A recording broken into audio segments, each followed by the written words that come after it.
pessoal, tudo bem com vocês?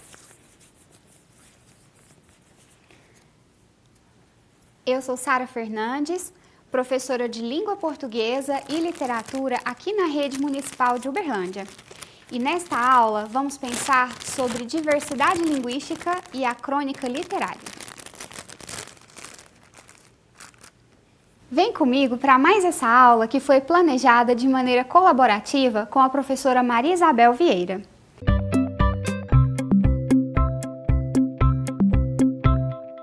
Sobre o tema Convivência na Diversidade, o professor de História trabalhou com vocês o processo das grandes navegações e os encontros das culturas europeia, indígena e africana, e a ilusão de superioridade cultural vindas dos tempos da colonização. Em Geografia, o professor deu ênfase à diversidade populacional e étnica do povo brasileiro e como ele está instalado geograficamente, então, no nosso território. Em nossa primeira aula, com essa temática, vimos que os documentos históricos que retratavam o cotidiano e os espaços do Brasil colônia podem ser chamados de crônicas históricas. Estes textos, escritos há séculos, nos mostram como era a vida das pessoas que aqui moravam e principalmente a cultura dos povos indígenas. Verificamos que o conceito de etnocentrismo considera a cultura uma cultura superior à outra, como aconteceu aqui no Brasil, entre europeus e indígenas, mas aprendemos que o exercício da alteridade é muito importante para que haja respeito e valorização das diferenças entre culturas e povos. Mas e no dia a dia, em relação às pessoas? Será que isso também ocorre? Me diz aí, em que você é diferente? Sabe quando o adulto responsável por você diz, você não é todo mundo? Sabe? Pois é, certeza que você é diferente de todo mundo. Mas o que a língua portuguesa tem a ver com isso? Pensando em nossa família, amigos e colegas de sala, vamos abordar a importância e o respeito pela diversidade linguística.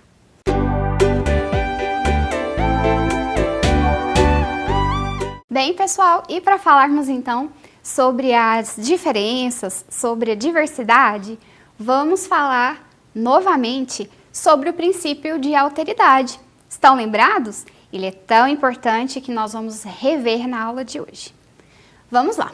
O princípio de alteridade está relacionado ao reconhecimento e ao respeito às diferenças, certo? Então é preciso reconhecer que a pessoa é diferente de você. Na aula anterior, nós falamos da alteridade em relação a culturas, mas na aula de hoje nós vamos trazer esse mesmo conceito de alteridade em relação interpessoal, certo? Vamos lá. São 3 passos então para a alteridade. Primeiro, reconhecimento que o outro é singular. Não existe ninguém igual ao outro. Pensando assim, não há ninguém igual a você. Você é único, é singular. Bem, entendendo que o outro é único e você também é único, é preciso exercitar o respeito. Então, eu respeito que você é diferente de mim. E eu respeito que o outro é diferente de você e diferente de mim também.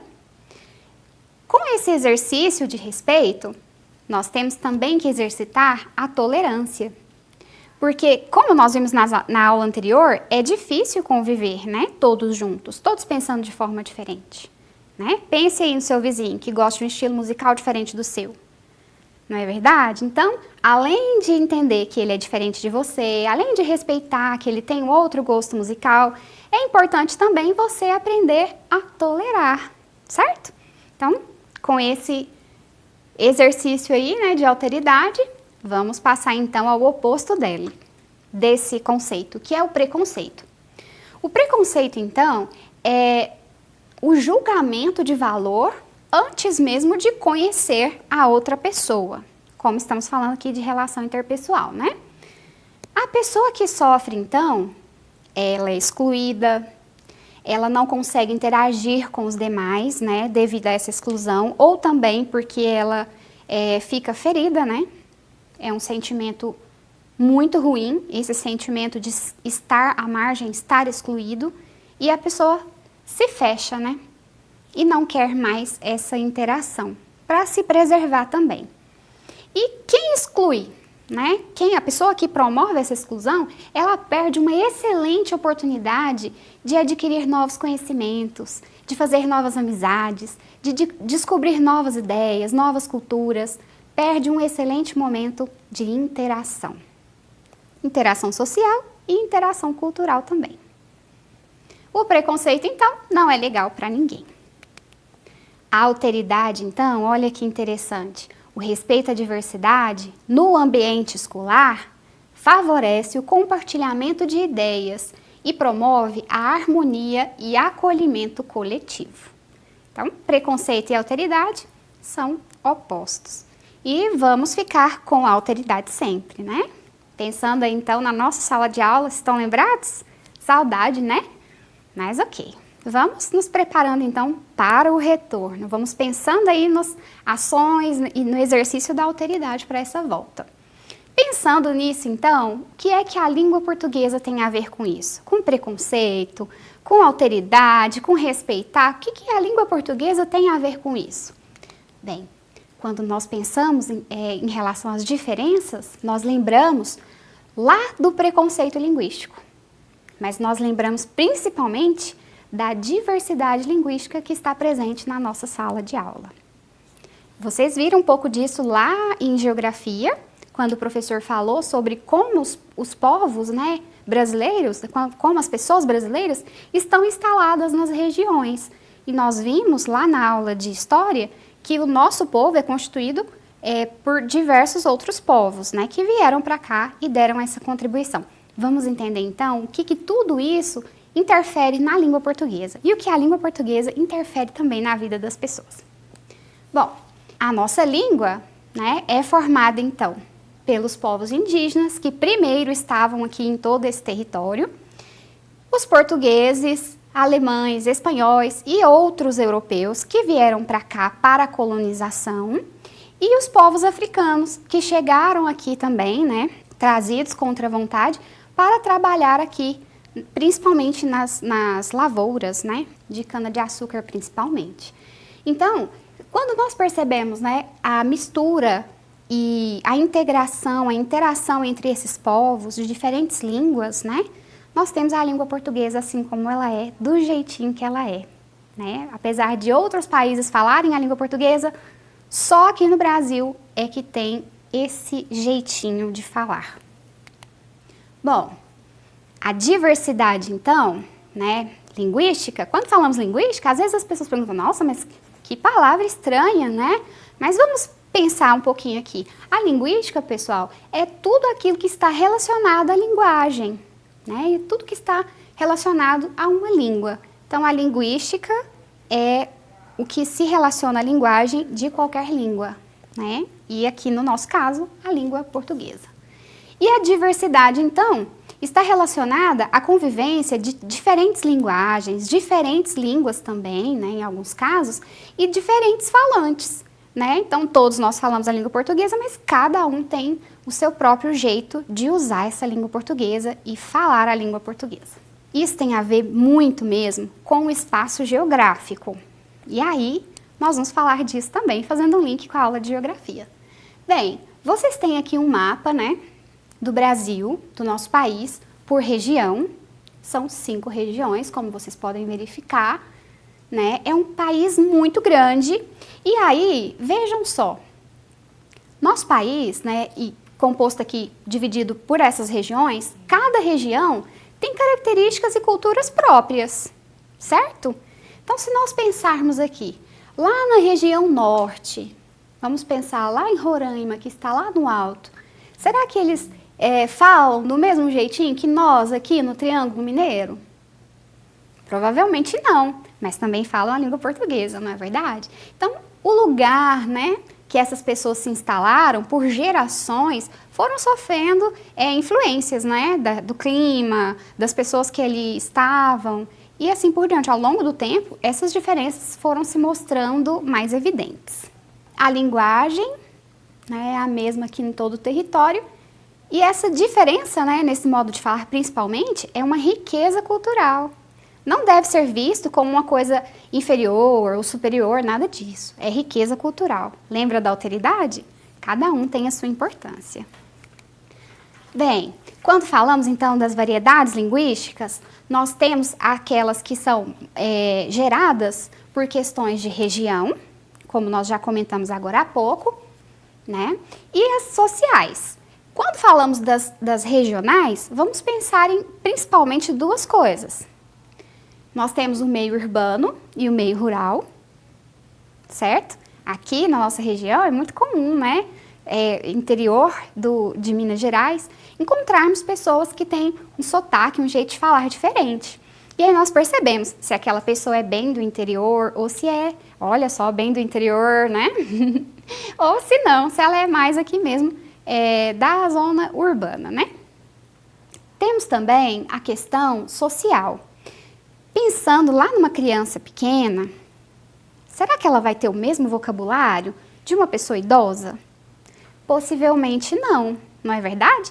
Então, o jeito de falar, as palavras, né, da moda, elas variam, né? E os falantes fazem essa escolha também. E aqui na nossa cidade, por que essa variedade linguística é tão grande e tão rica, né? Vamos pensar de novo aqui na região. Olha só, temos aqui o mapa do município de Uberlândia. Em destaque, aqui em colorido, está a região urbana. E aí, olha só, Uberlândia, então, é uma cidade que recebe muitos migrantes, recebe pessoas de diversos lugares do país e do mundo também, tá? Então, quais são as coisas que tem na nossa cidade, né, que funciona como se fosse um atrativo, né, para essas pessoas?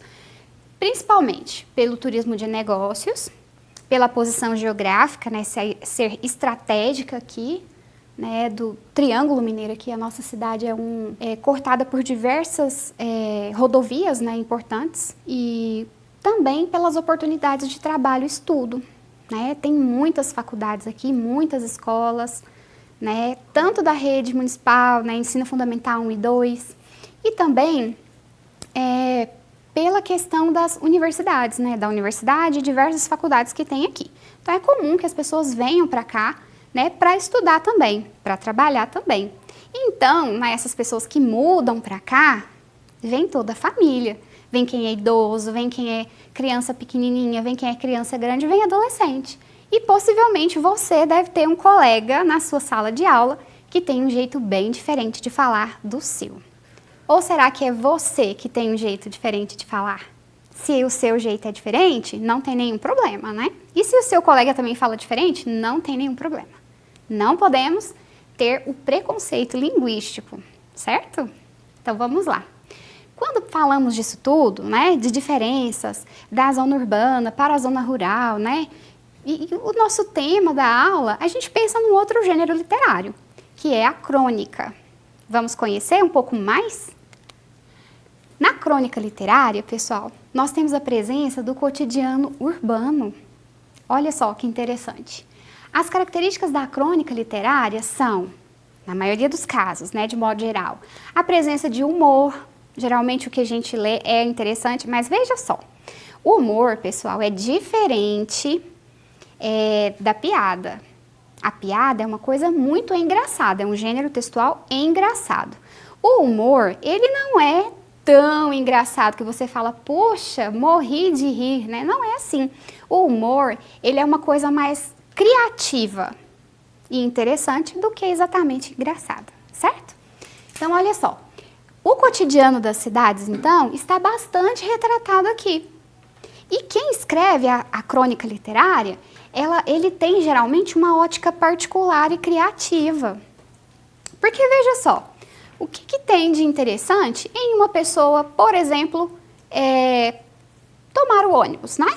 Está lá no ponto de ônibus, sinaliza e entra no ônibus, no coletivo, no transporte urbano.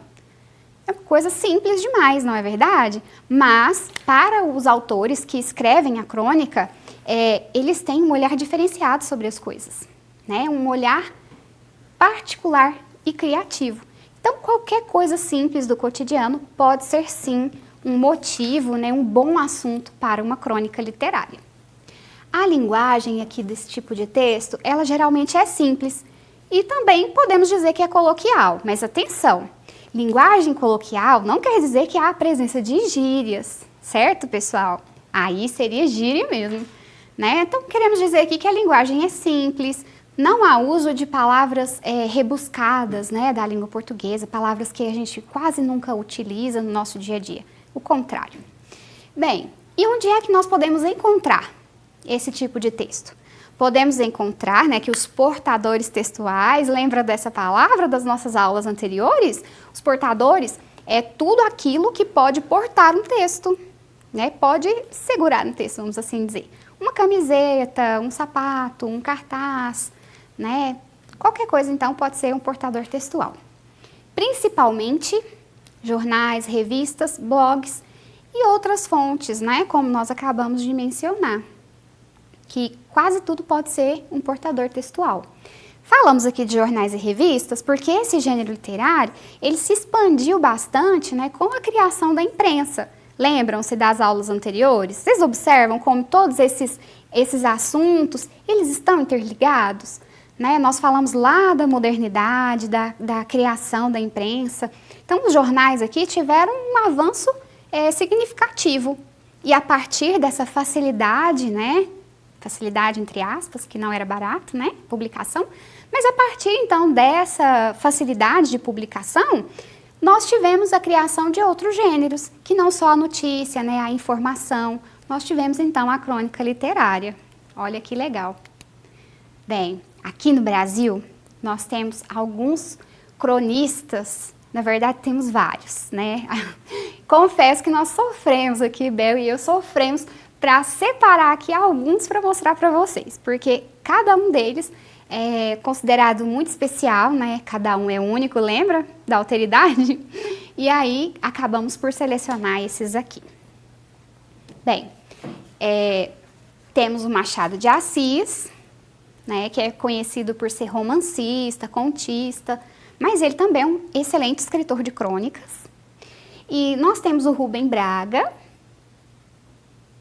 o Fernando Sabino, que tem uma questão humorística muito interessante, e nós temos o Luiz Fernando Veríssimo, que também tem essa questão do humor. Claro que todos eles têm, né, porque é uma característica da crônica literária.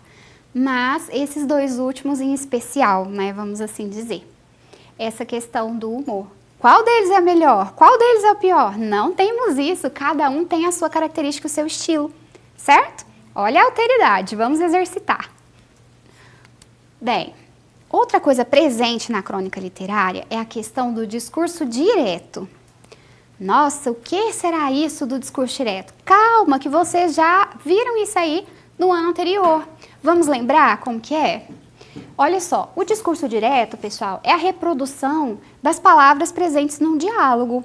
Isso quer dizer que, da mesma forma que o personagem falar, a pessoa que está escrevendo, né, vai registrar, certo? Então, vejam bem. Essa marca, né, do discurso direto, esse registro da fala do personagem, ele é utilizado com as mesmas palavras mesmo. Isso é exatamente assim. E há o uso do travessão, que é uma pontuação bem legal, que eu vou mostrar para vocês um exemplo daqui a pouco. Quando não há a presença do travessão, que é o mais comum, pode ocorrer o uso das aspas, tá? E também dos verbos de dizer. Verbos de dizer, né? Calma aí. Os verbos de dizer são aqueles que dizem respeito, que estão relacionados à fala. Então, observem esses exemplos aqui. Dizer, falar, perguntar, afirmar, responder, gritar. Tem vários. Todos aqueles que estão relacionados à fala, né, ao momento de alguém falar, são verbos de dizer, certo? Vamos ver um exemplo, então, de como é que isso acontece? Dá uma olhada neste exemplo bem curtinho. Tiramos de uma crônica que nós vamos analisar daqui a pouco. Olha só. Exemplo do verbo de dizer, então. Logo de cara temos um parágrafo e um travessão. Estão vendo só? Olha ele aqui. E aparece em outros dois momentos, que é para separar a fala do narrador. A fala não, né? A parte aqui, ó, do narrador do restante da fala do personagem. Então vejam bem. É bom você anotar, disse ela, porque não será uma mensagem tão curta como essa da inglesa. Então vejam bem.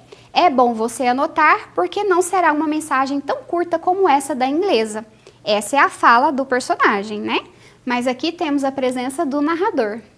Quem que está dizendo isso? Então o narrador está indicando para nós, disse ela. Tá? É o personagem feminino aqui presente nesse diálogo.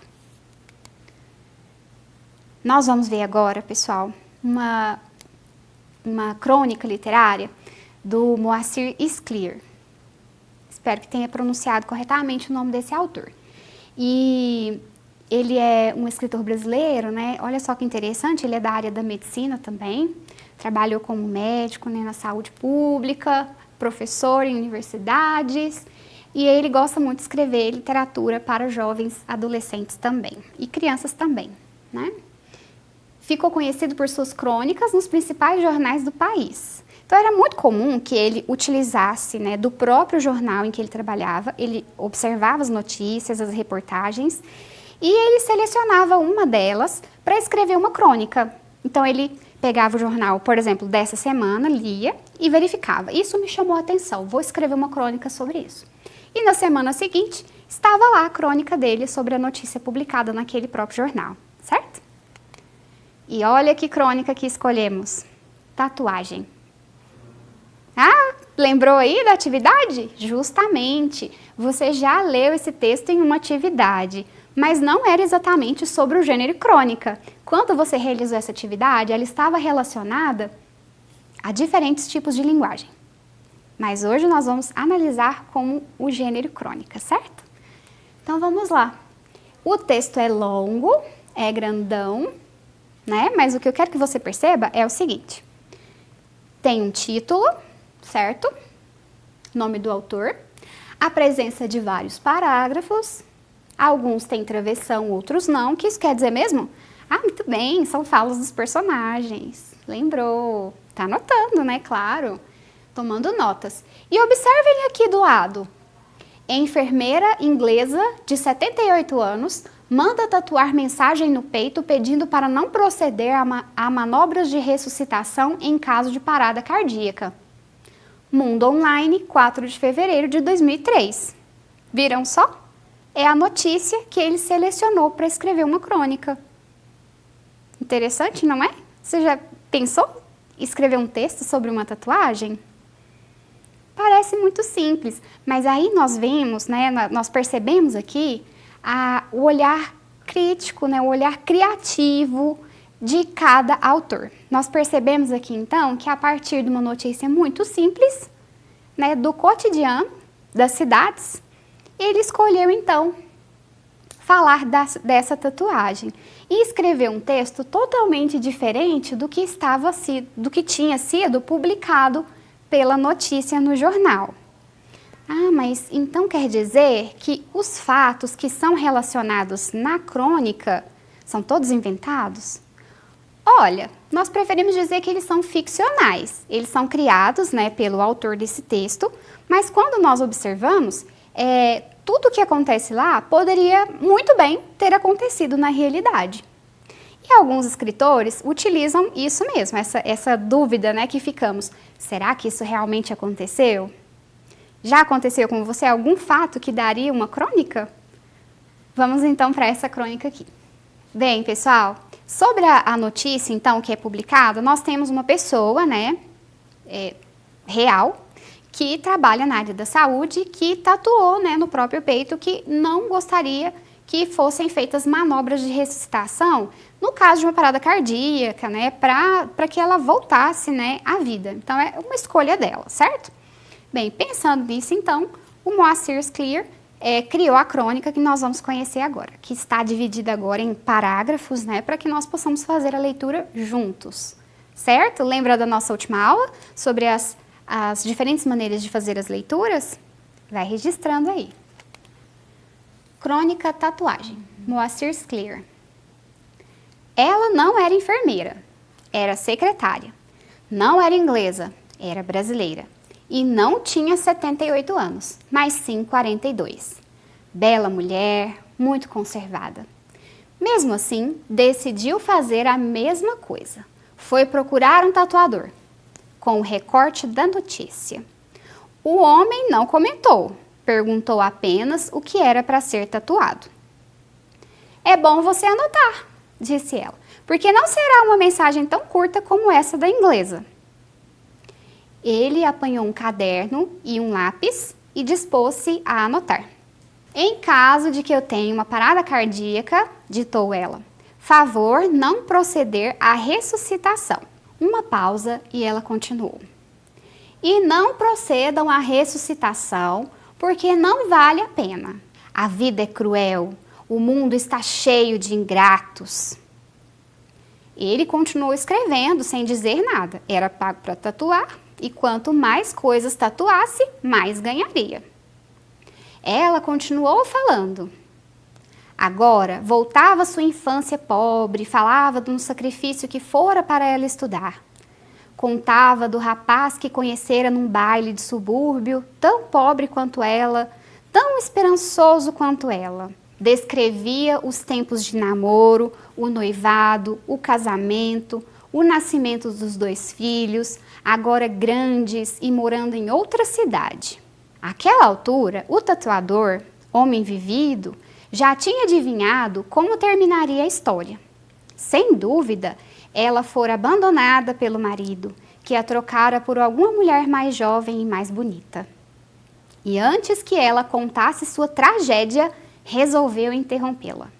Desculpe, disse, mas para eu tatuar tudo que a senhora me contou, eu precisaria de mais 3 ou 4 mulheres. Ela começou a chorar. Ele consolou-a como pôde. Depois, convidou-a para tomar alguma coisa num bar ali perto.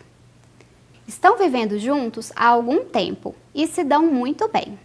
Ela sente um pouco de ciúmes quando ele é procurado pelas belas garotas, mas sabe que isso é, afinal, seu trabalho. Além disso, ele fez uma tatuagem especialmente para ela, no seu próprio peito. Nada de muito artístico, o clássico coração atravessado por uma flecha, com os nomes de ambos. Mas cada vez que ela vê essa tatuagem, ela se sente reconfortada, como se tivesse sido ressuscitada e como se tivesse vivendo uma nova e muito melhor existência.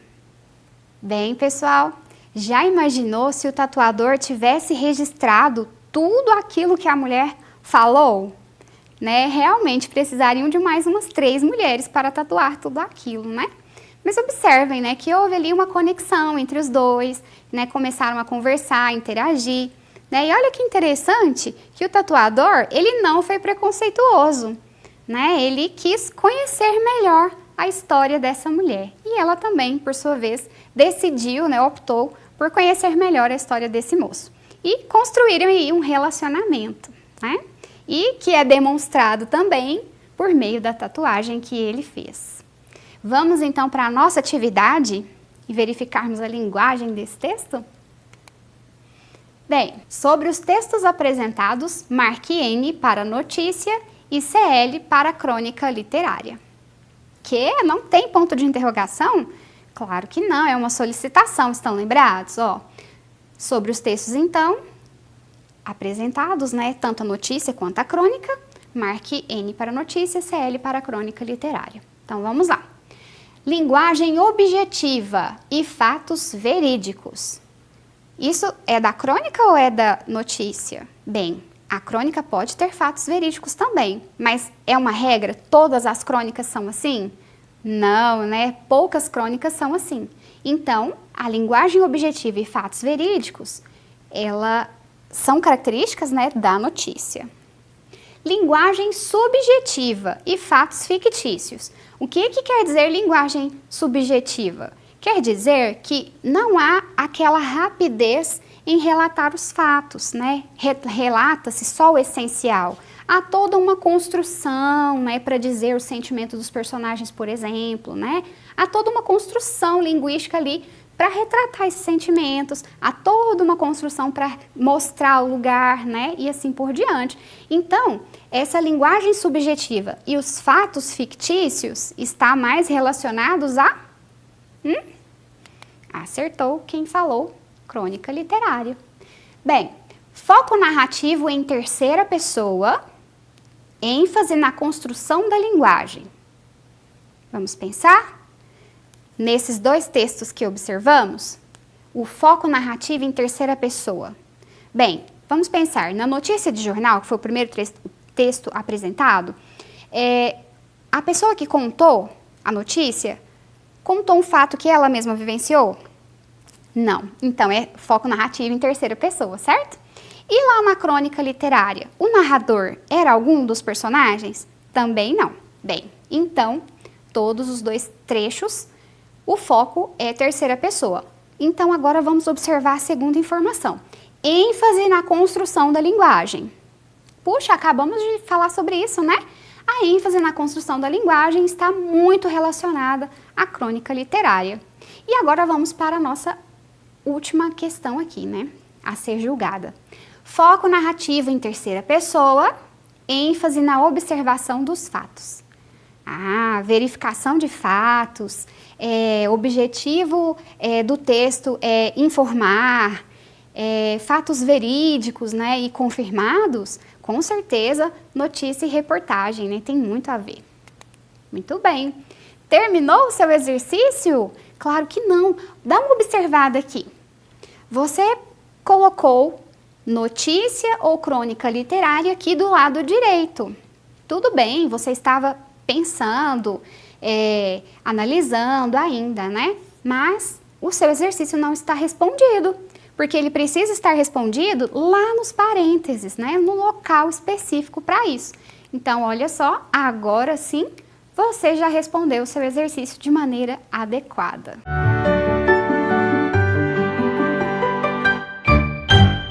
Bem, pessoal, vamos terminar a nossa aula pensando lá no conceito da alteridade, porque ele realmente é muito importante, tá?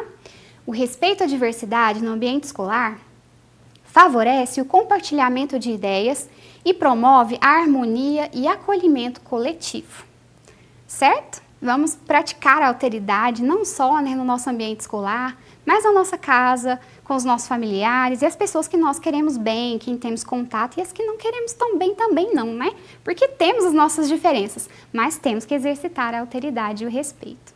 Continue fazendo as atividades do portal e aquelas que o seu professor personaliza para você. Te vejo na próxima, pessoal. Tchau!